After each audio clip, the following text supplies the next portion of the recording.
Ayan po at isa pong mapagpalang pagbati ang akin pong ipinapahatid sa lahat po ng aking mga subscribers, followers at mga viewers. Ayan po at sana po ay mailayo kayo sa lahat ng uri ng kapahamakan, mailayo kayo sa mga sakit at kahit na ano pa mang kamalasan sa buhay.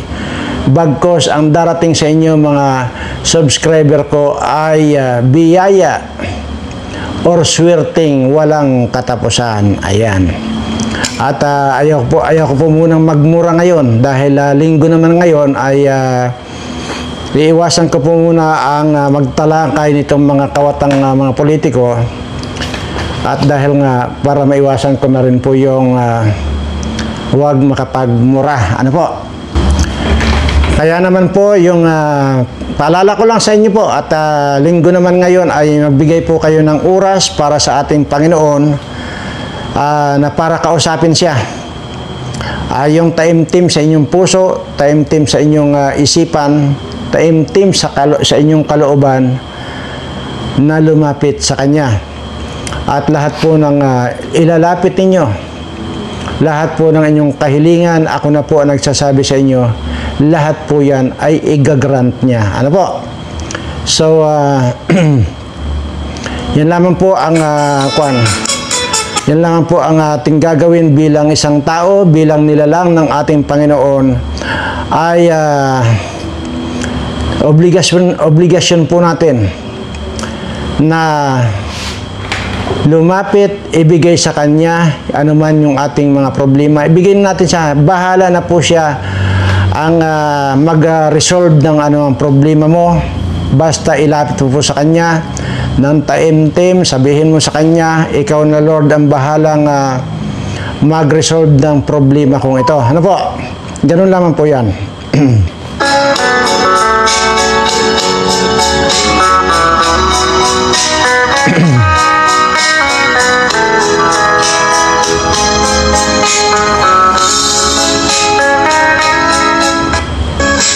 So, ito pong ating tatalakayin ngayon ay hindi naman po, sabi ko nga po kanina, ay iwasan ko po muna mag-topic sa mga politiko dahil nga po baka hindi ko maiwasan na baka bumula na naman yung bibig ko at kung ano-ano na naman mga masasamang lalabas sa bibig ko at ngayon naman po ay linggong-linggo.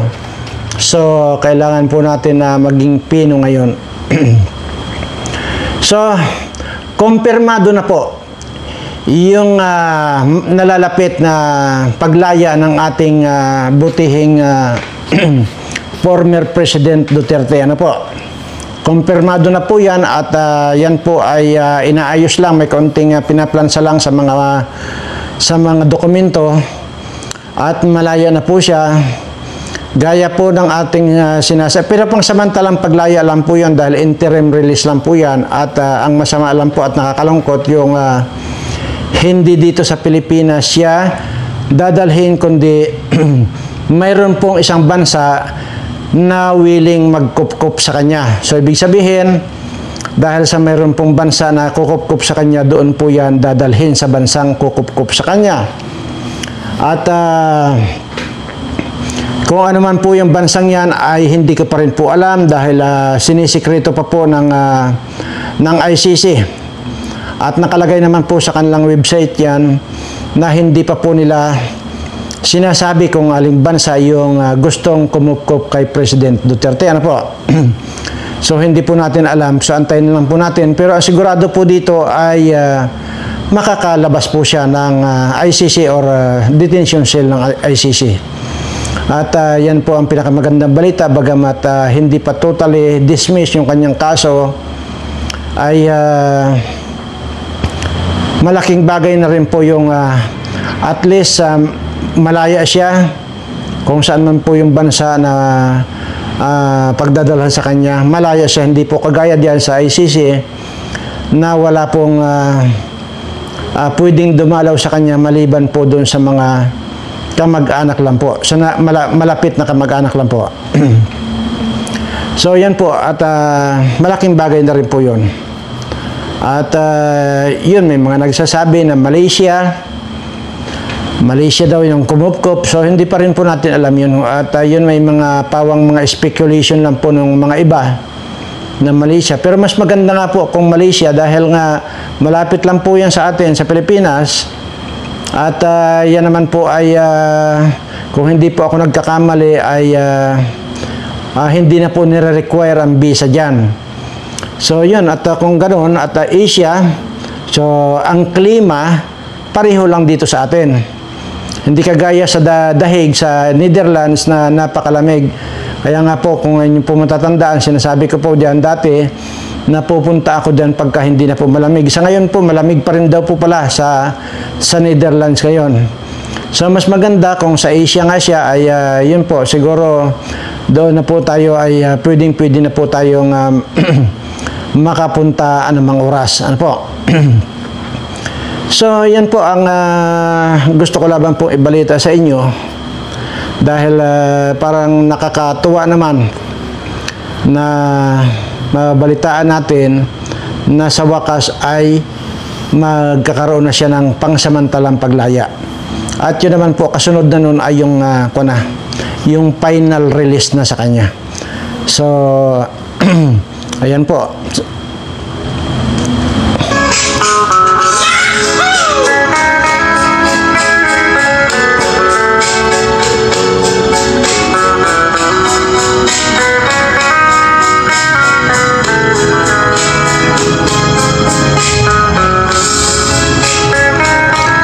At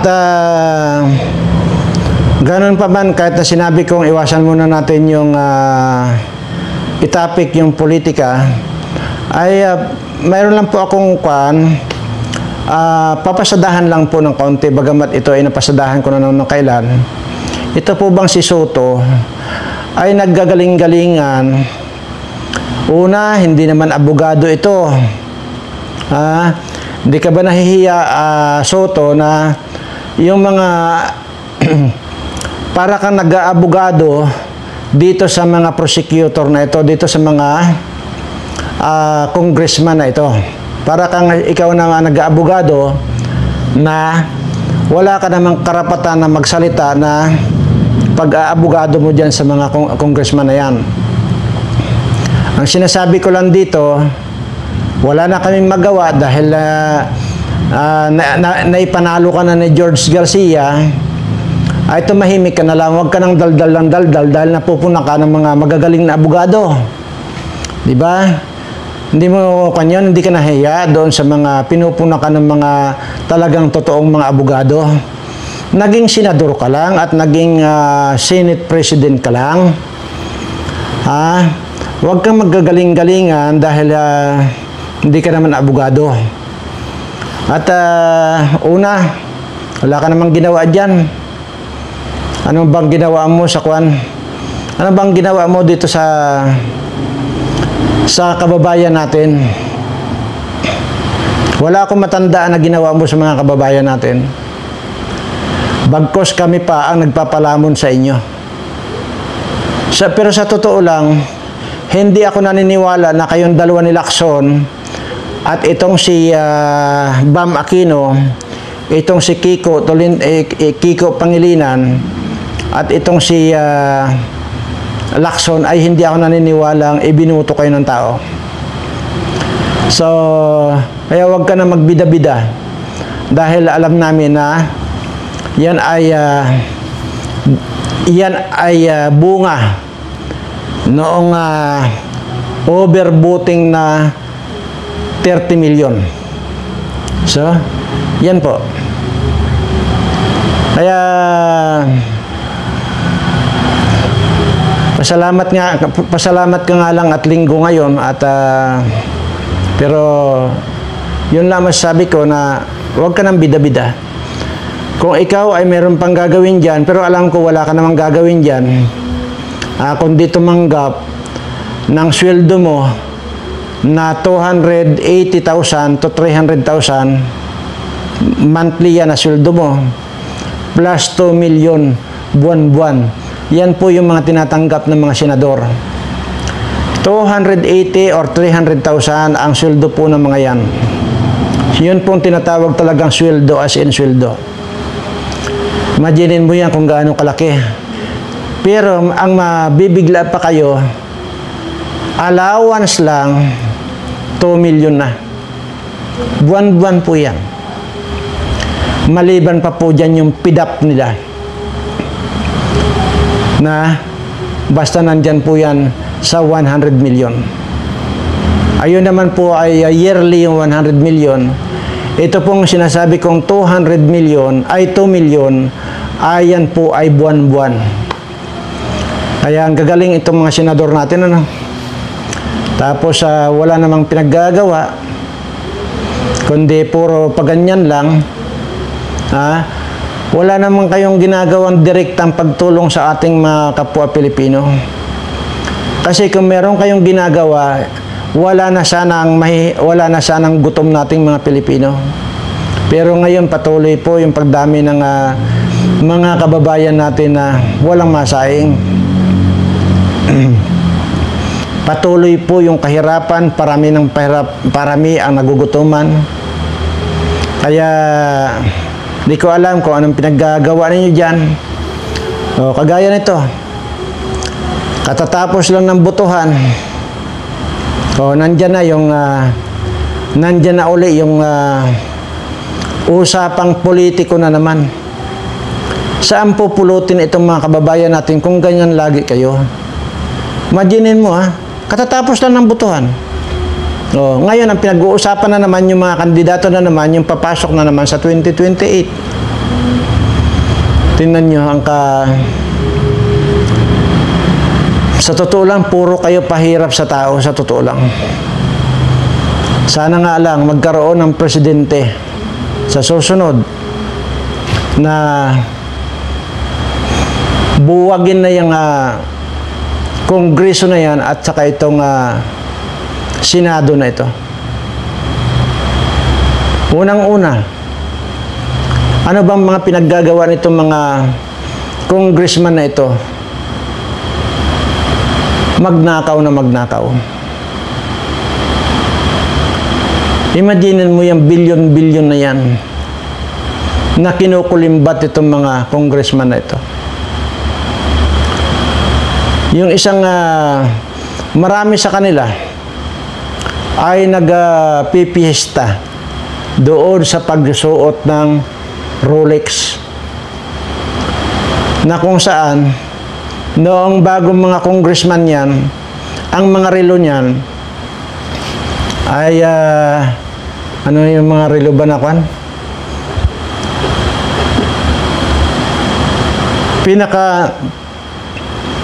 Pinakamahal ng relo yung mga yan, Seiko 5. Yan ang mga relo niya ng mga bagong pasok sa Kongreso. Seiko 5 lang ang mga relo niyan. Ngayon, Rolex na. Yung Seiko 5 yata, nagkakahalaga yata ngayon ng 3,000 o 2,500 to 3,000. Yan naman po ang mga relo ng mga yan. Ngayon, dahil nakapag one term na sila, aba ay Rolex na.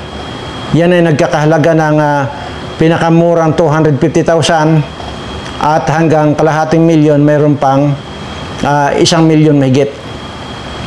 Tapos yung mga bag na mga babae niyan, na mga kongresista, 5 milyon hanggang 10 milyon yung mga Hermes na yan. Saan po pulutin itong mga kababayan natin kung wala kayong tigil sa kananakaw ng pera ng bayan? Hindi ko alam kung nakakatulog pa kayo sa mga ganyang pagnanakaw ninyo. Hindi ko alam kung kayo ay nakakaramdam pa ba yung tinatawag na hiya. Pero sigurado ako doon sa usapang hiya, hindi na po kayo nakakaramdam dahil kakapal na talaga ng mukha ninyo. Kung makapal ang balat nitong mga talaba, mas makapal pa dyan yung mga mukha ninyo. Yang pan dyan, congressman na nagpapastor-pastoran, puro Mercedes-Benz po ang sasakyan yan. Hindi lang po basta Mercedes-Benz yan, kundi yung tawag dito, Yung hindi po ba tinatabla ng bala pag kahit barilin? Yan po. Oh. Mayroong tri-bike yan. Can-Am. Napakamahal po yan. So, samantalang nung kwas niyan, nung nagpapastor lang yan, yung mga sinusuot niyan, yung mga yung tigta 300 na barong na dyan sa Divisoria. Yan po yan. Yan po ang barong lang yan. Tigta 300 na barong na binili dyan sa Divisoria. Tapos, okay lang sana kung marami. Hindi, dadalawa lang yata yung barong niyan dati. Doong bagong pasok sa Kongreso. O, di ba? Pero ngayon, dinaig pa niya yung mga barong ko. Ha? Napakamamahal ng mga barong na nila ngayon. O. Tingnan nyo lang itong kapapasok na si Claire Castro. Yang tagapagsalita ng Malacanang, di ba? Oh. Dati yan, parang basahan. Nagbablog yan eh. Parang basahan ang suot niyan. Oh, ngayon, tingnan mo naman, nakapilipinyana na. Yung congresswoman dyan sa Batangas, na kala mo yung parang pinutol na drum, tapos sinuutan ng Pilipinyana. Aba, tingnan mo yan, ang lalapad na ng mga palikpik niya. Kala mo naman bagay sa kanya yung magpilipinyana. Ginagaya niya si Imelda, hindi naman bagay sa kanya. Kaya nga nagmukhang drum na pinutol. Ayan yun. Ganon din ito si Claire Castro. So, samantalang yan mga yan, sa ukay-ukay ang mga damit ng mga yan. Sa ukay-ukay lang binili yung mga damit na. Si Kimbo, di ba? Aba, si Kimbo yan, kala mo yan putya, isang linggo na yung kanyang damit, hindi pa nagpapalit. Kaya pati daga, takot sa kanya ang baho. Lalo't mayroong hika. Ngayon, araw-araw na nagsusuot ng Pilipinyana. Nung pinuna ko yan, yung mga Pilipinyana niya, yung mga, siguro sabi ko ito, yung mga kortina nila, yun ang pinatahi niya na Pilipinyana. Anong pinuna ko ng pinuna yan, na kortina yung kanyang Pilipinyana. Abay ngayon, mga usi na. Mahal po yan, yung mga usi na yan. Tignan nyo. Samantalang hindi nagpapalit yan. Sapatos yan, nag-iisa. Warat pa yung unahan ng sapatos niyan. Abay, naging congresswoman. Putya, para ng SM yung kanyang bahay. Sa puro sapatos para rin si Imelda. Tingnan nyo itong mga na ito. Tapos yun, ano ang nangyari? Itong mga kababayan natin ang walang masaing. Dahil dito sa kagagawa ng mga politikong ito. Yan si Paduano. Tingnan nyo, si Paduano May pa-Amerikana na rin yan sa pagka nandyan sa hearing sa Kongreso. Pero ang damit lang niyan dati, langgutsi. Langgutsi. Alam niyo po ba yung langgutsi? Yan po yung makakapal na sako. Yan po yung sako po ng palayan, makakapal yan. Yan po ay langgutsi po ang tawag dyan. Yung sako makakapal. Yan po yung mga suot ni Paduano dati. Ay kasi nga po, kay langgutsi ang suot niyan. Una, hindi naman magkakapira yan kung wala siyang maambos ng mga pinapaambos ng mga taong mga gustong mawala yung mga kalaban nila. Ganyan po yan eh. Pag nabayaran, pag nakapag-ambush yan, mabayaran sila, naghati-hati sila, hindi pa rin sapat, kaya nananatiling langgutsi ang suot niyan. Na naging congressman, nanalo yung kanyang abang lingkod daw, kunong abang lingkod niya. Aba, ay nakabarong na, naka-Amerikana na. So, yan po yung mga mga karakter po nito mga ito. Yung dating walang masuot, nakapagkabaho-baho na, dahil isang linggo nang hindi nagpapalit, dahil walang papalit, abay ngayon. Oras-oras na nagpapalit, puro Pilipiniana na. Oh. Ganyan po ang kwan. Saka yung hostesya po dito sa atin, pansinin po ninyo, diyan sa Quadcom hearing na yan at saka dito sa Tricom hearing na yan. Hindi ba't lahat pinupuna nila? Lahat sinisilip nila. Pero yung mismong kasamahan nila, na yung parang pinutol na drum at nilagyan ng Pilipiniana na damit, sinuotan ng Pilipiniana, yung si Luistro na yan. Ayaw nilang sinungaling, pero bakit yan? May kasama silang sinungaling yan. Sinungaling na konsentidor pa. Bakit ko nasabi ito? Dahil yan, yung asawa niya, siya ang nagtago yan sa kanyang asawa. Itinago niya. Siya mismo ang umamin na itinago ko yung aking asawa dahil hinahanap ng pulis. Ano nga bang kaso nung asawa ni Luistro na yan? Rape. See? Ngayon, ano naman ang kinalaman nito? Bakit naman ibiblim natin itong asawa niya nang nagtago? Ay, nagtago nga eh. Oh, obstruction of justice yan. Abogada pa naman yan. Dapat yan, ngayon pa lang yan, ikulong na yan.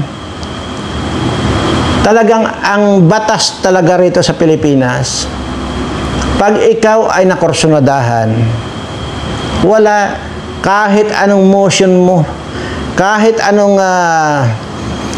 apila mo, hindi ka pagbibigyan. Basta ang mahalaga sa kanila ay magampanan nila yung kanilang kasinungalingan, kademunyuhan at katarantaduhan. Tapos ito, sasabihin pa nitong pare na itong si Villanueva na pare na ito, na itong ano yan, yung klaseng pangalan niya na Plabe,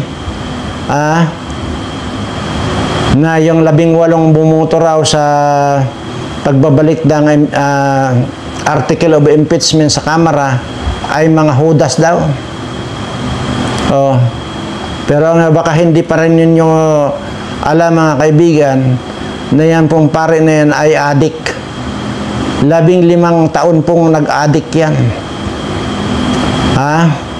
Magmula pa po sa kanyang seminaryo hanggang sa naging pare, adik yan. So sige. Subukan ko lang maging kalma at subukan ko lang na huwag makapagsalita ng magaspang. Ganyan po yan. Oh, itong si Dilima, di ba? Itong si Dilima, nung DOJ secretary yan, akala mo wala ng kamatayan. Oh. Tapos nangurakot din ng pera ng bilibid yan. Pati yung mga nakapreso doon, hinuthutan na niya. Kaya yun, may pinangkandidato niya noong kumandidato yan noong nakaraan na senador. Yan yun. Pero nabisto na yung palang mga kinurakutan niya sa bilibid, ayun pala ay ka-tsurbahan niya. Paglabas sa bilibid, ang katsurbahan naman niya ay itong si Dayan at saka itong si Junel at saka yung MMDA motorcycle rider. Sino yun? Lardisabal ba yun? So talagang pa ito. Tapos siya ngayon ang ngak-ngak ng ngak-ngak. Pero sa totoo lang po ito ay binawi po nung judge na nag-acquit sa kanya. Binawi po yan ng Court of Appeal. Kaya dapat yan ay ibinalik na sa kulungan yan. Pero tingnan nyo ang batas natin dito. Bakit hindi nangyayari? Kung ibang tao yan, kung ordinaryong tao yan, putya di antimano yan, ikinulong agad yan. Ito si Franz Castro, di ba? Talagang, na yan, convicted na talaga yan. Oh, pero hanggang ngayon, nasa laya. At nagre-recruit na naman ng mga NPA. Kasi talo nga siya sa eleksyon. Yan na naman ang magpapahirap. Pag nakarecruit na naman ng mga NPA yan na naman ang magpapahirap sa bansa natin at magpapahirap lalo na sa mga kababayan natin.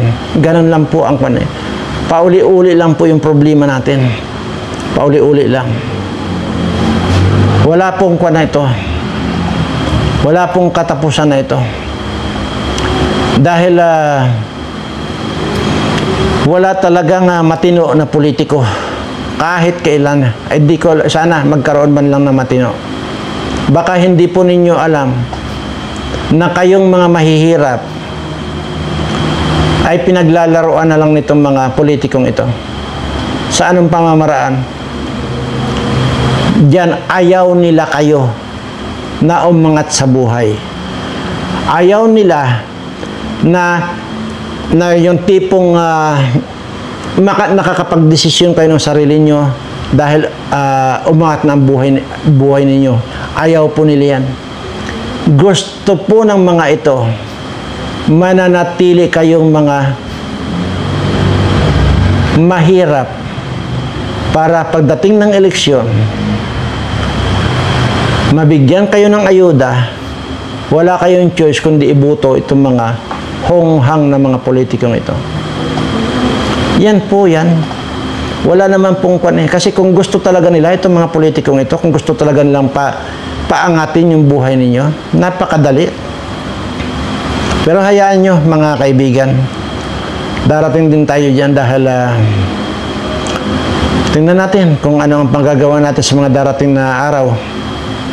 Dahil sabi ko nga po, nagkaroon na ako ng pagkakataon. Pero ang sinasabi ko po rito, ayaw ko pong pasukin ang politika. Pero may mga pamamaraan po dyan para makapunta ko dyan.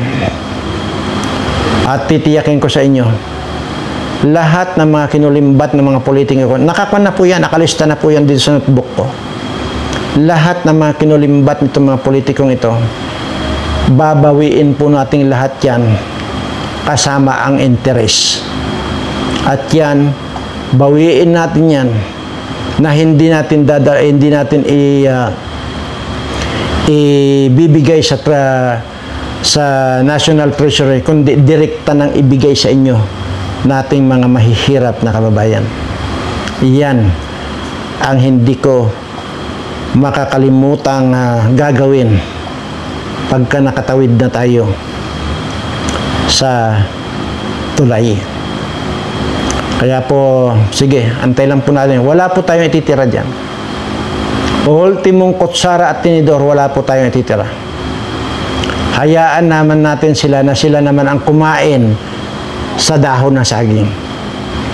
At yan ang itaga ninyo sa bato.